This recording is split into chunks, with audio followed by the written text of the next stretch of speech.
آمن الرسول بما أنزل إليه من ربه والمؤمنون كل آمن بالله وملائكته وكتبه ورسله لا نفرق بين أحد من رسله وقالوا سمعنا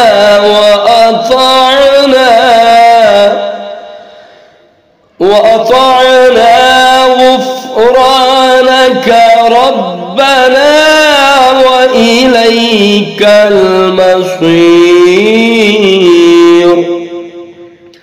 لا يكلف الله نفسا إلا وسعها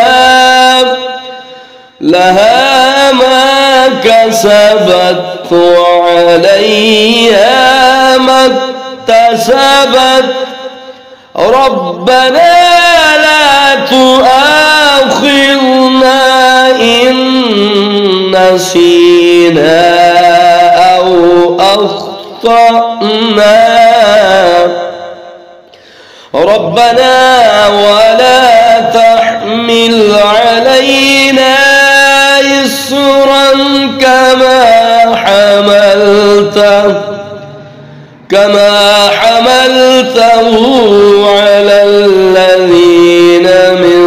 قبلنا ربنا ولا تحمل ما لا طاقة لنا به ربنا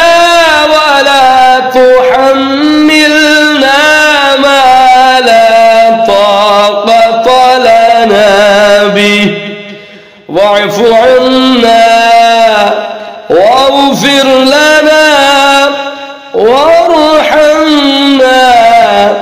أنت مولانا فانصرنا